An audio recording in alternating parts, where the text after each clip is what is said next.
اس پہ کیا آپ تو اسے کہتے ہیں ممبر بھی ہیں فائنانس کمیٹی کے، ممبر ہیں اسٹینڈنگ کمیٹی کے فائنانس اینڈ ریونیو کے اوپر.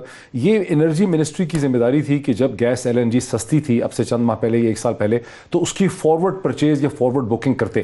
اسی قسم کے الزامات آپ نے پہلے لگائے تھے شاید خاقان عباسی پہ کہ غلط پرائسز لے لیں.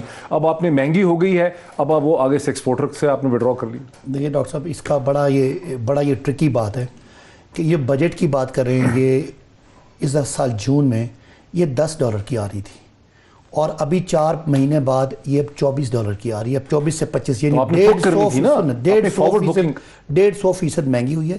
لہذا جو حکومت کر رہی ہے وہ یہ کر رہی ہے کہ آپ اپنا جو ایک سرکولر ڈیٹ ایکیومولیٹ ہو رہا ہے اس سے بچنے کے لیے اس کو ریشنلائز کر رہی ہے. اب جو یہ بات تو ہمیں بھی سمجھ آ رہی ہے. مطلب ایک چیز اگر جنوری میں سستی تھی، آپ کی ذمہ داری انرجی منسٹری بنائی، ان کی ذمہ داری یہ تھی حماد اظہر صاحب کی کہ اس کو فارورڈ پرچیزنگ کرتے، اس کی وہ کی نہیں. یہی تو کہہ رہے ہیں کہ جو شاہد خاقان صاحب کا جو مسئلہ ہے، جو پاکستان کا لانگ ٹرم جو ہم نے گیس لی ہوئی ہے وہ ہم نے لی ہوئی ہے، انہوں نے لی ہے 13.40% پہ. کس نے؟ شاہد خاقان نے 15 سال کا معاہدہ کیا ہوا ہے، جبکہ ہماری حکومت نے 10.2% آف برینٹ پہ لی ہے، جو ہم نے تقریباً 3% اس کا یعنی اس طرح، اور 30% سستی ہم نے لی ہے، وہ لانگ ٹرم کانٹریکٹ ہے. اب یہ ایک ڈیبیٹ چل رہی ہے ملک میں کہ جب یہ بالکل پرائسز گر گئی تھیں اور ایک وقت جب کووڈ کی وجہ سے اس وقت ہم لانگ ٹرم معاہدے کر لیتے. اسپاٹ جو بائنگ ہوئی ہے وہ ہوئی ہے، لانگ ٹرم معاہدے کیسے کر لیتے؟ ہمارے پاس تو کیپیسٹی نہیں ہے اس کی. ہمارے پاس لانگ ٹرم معاہدے ہوئے میں. کیپیسٹی سے کیا مطلب ہے؟ آپ نے تو بک کرنے تھے معاہدے. یہ تو آپ کی اس کی جو سپلائی ہے اور ہمارے لانگ ٹرم جو معاہدے چل رہے ہیں وہ تو لانگ ٹرم چل رہے ہیں، وہ تو برینڈ کی پرائس میں. آپ کے پاس سپلائی کے لیے وہ چینل ہی نہیں ہے جس پہ آپ ایکسٹرا گیس لا سکیں. تو یہ بات کرنی. دوسری بات، ایکسٹرا گیس تھوڑا لانی تھی آپ نے صداقت عباسی صاحب. آپ نے پرچیز کمٹمنٹس بائی کرنی تھی پہلے انٹرنیشنل مارکیٹ میں. آپ نے کچھ اسٹور تھوڑا کرنی تھی گیس. ایک ضرور ڈیبیٹ ہے کہ ایک وقت جب بہت سستی تھی تو ہم اس کے لیے کوئی لانگ ٹرم اپنے آپ کو پلیج کر لیتے، لیکن جو ہمارے لانگ ٹرم کانٹریکٹ چل رہے ہیں اس میں وہ 10 جو بھی یونٹ آتے ہیں اس کے شپ آتے ہیں وہ 10 آ رہے ہیں. اور اس کا فرق یہ، اصل بات یہ ہے کہ 2 باتیں ٹیکسٹائل والوں سے جو بات کرنی ہے. ایک تو یہ کہ جتنا یہ ڈیویلیویشن ہوا اس جون کے بعد اتنا ان کو مارجن پھر کمپنسیٹ ہو گیا. جتنی ڈیویلیویشن ہوئی اتنا ایکسپورٹر کا مارجن آ گیا. حافظ صاحب، یہ کیا وجہ ہے کہ آپ لوگ جنرلائز ٹرمز میں تو بات کرتے ہیں لیکن حکومت کی اس قسم کی کمزوریاں جب سامنے آتی ہیں تو اس پہ PDM کی جو لیڈرشپ ہے ماشاءاللہ ابھی بھی 8 جماعتیں آپ کے پاس ہیں. آپ کے ساتھ مسلم لیگ PMLN ہے، آپ کی جماعت JUF ہے، بلوچستان نیشنل پارٹی ہے، جمعیت اہل حدیث ہے، جمعیت علماء پاکستان ہے، نیشنل پارٹی بزنجو ہے، PMAC ہے، قومی وطن پارٹی. ان ایشوز پہ جہاں یہ پھنستے ہیں کہ یہ ان کو بک کرنی چاہیے تھی پرائس، انہوں نے بک نہیں کی، ان ایشوز پہ آپ ان کو پکڑتے کوئی نہیں. دیکھیے، ایک آپ جزیات میں جاتے ہیں. فرض کرے آپ نے سوال کیا، سوال کا جواب انہوں نے نہیں دیا. سوال کا نہیں دیا، وہ میں نے نوٹ کر لیا.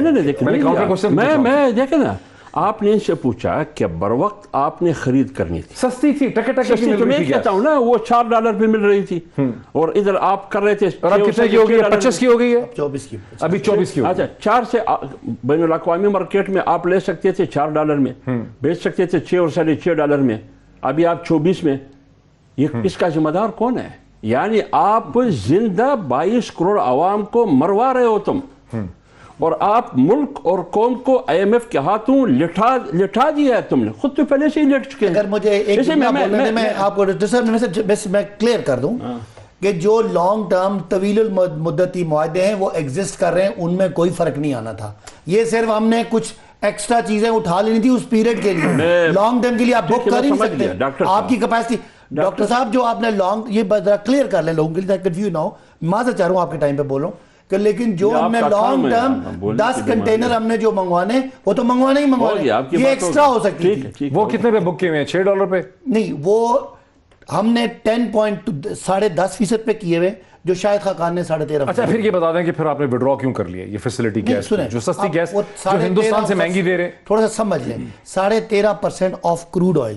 اب کروڈ آئل چونکہ مہنگا ہوگا اس لیے وہ مہنگی ہوگی. نہیں تو آپ کا ایکسپورٹر کیسے کمپیٹ کرے گا؟ اس کا تو کمپٹیشن ہندوستان بنگلہ دیش سے. لیکن دیکھیں نا، کوئی بھی کاروباری آدمی ہے، جب کوئی را مٹیریل مہنگا تو اس کا امپیکٹ ہوتا ہے. لیکن میں ایک جملہ بولوں آخری، اس کو کمپنسیٹ کیسے ہوا کہ جب جون سے لے کے ابھی تک جتنی ڈیویلیوشن ہوئی وہ اس سے زیادہ ہوئی، کمپنسیٹ ہو گیا. دیکھیے ڈاکٹر صاحب، جتنا آپ سوالات کریں اتنا آپ سوالات کریں، یہ جواب نہیں دے سکے گا. بالکل.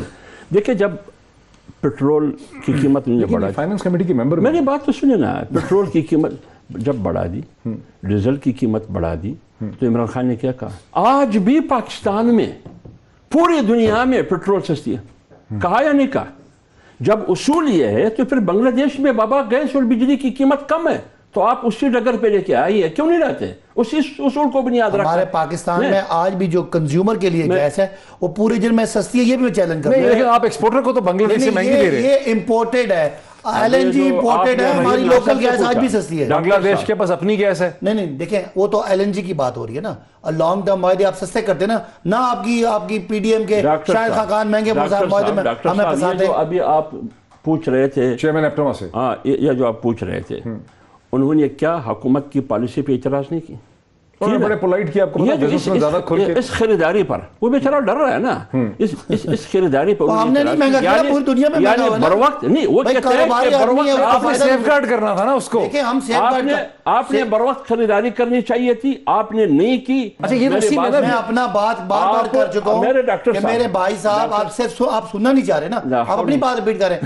بھائی جو لانگ ٹرم معاہدہ ہے اس میں 10 کنٹینر آنے وہ ہر سال آ رہے ہیں، اس کا معاہدہ شاہد خاقان 15 سال کے لیے کر گئے، وہ ہم ڈراپ نہیں کر سکتے۔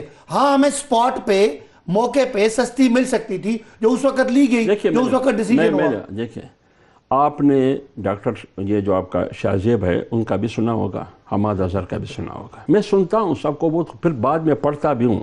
اچھا ہاں اگرچہ میں نہ معاشی ماہر ہوں نہ کوئی ایسی قانونی ماہر ہوں نہ کسی اور اس میں، لیکن اتنا ضرور جانتا ہوں کہ بابا ایک چیز آپ نے بروقت دینا ہے 4 روپے پر، آگے آپ نے بیچنا ہے 6.5 روپے پر، وہ چیز آپ نے بروقت نہیں لیا، آج وہی چیز آپ کتنے پہ لے رہے ہیں اور آگے کتنے پہ بیچ رہے ہیں، اور نتیجہ کیا ہوتا ہے؟ اور نتیجہ کیا ہوتا ہے؟ قوم کا بیڑا غرق کر رہے ہو۔ یہ بات ختم نہیں ہوئی، یہ چلنی ہے ابھی، بریک لے۔ میں اس پہ صرف بات کر لوں میرے بھائی، یہ گیس ہے، یہ کوئی تیل نہیں ہے کہ سٹور ہو سکتا ہے، ایک بر وقت اتنی لے سے جتنی لی ہے۔ آپ کو یہ بات سمجھ نہیں آ رہی، گیس کے لیے آپ پاس ٹرمنل ہے، ایک پائپ لائن ہے، اس کی گنجائش ہے۔ یہ جو شاہ زیب بات کر رہے ہیں وہ بھی غلط ہے، اور جو آپ حوالہ دے رہے ہیں وہ بھی غلط ہے۔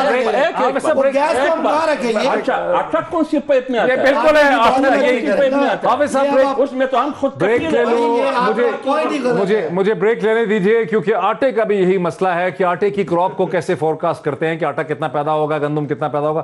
دیکھیں جو آپ نے پہلے گیس کا تو مان لیا بڑی لمبی نہیں، میں نے آپ کو سمجھایا کہ وہ سپاٹ بائنگ کی بات ہے، باقی لانگ ٹرم بائنگ ہماری اگر آپ ہماری حکومت کا ہماری پچھلی حکومت سے کمپیئر کریں گے تو ڈاکٹر صاحب جو انہوں نے 13.4 پہ کیا وہ ہم نے 10.2 پہ کیا۔ باقی سپاٹ بائنگ پہ آپ ججمنٹل ایرر بھی کہہ سکتے ہیں، قیمتیں نیچے جا رہی تھی، ان کا خیال تھا اور نیچے جائیں گی۔ گندم آپ کو کیوں امپورٹ کرنی پڑ گئی؟ گندم بھی ایک پرائم منسٹر نے بھی مانا کہ شروع میں جو ہمیں ایسٹیمیٹ دیے گئے وہ غلط دیے گئے، اور چینی پہ وہ ایکسپورٹ ہوئی اور بعد میں امپورٹ کرنی پڑی۔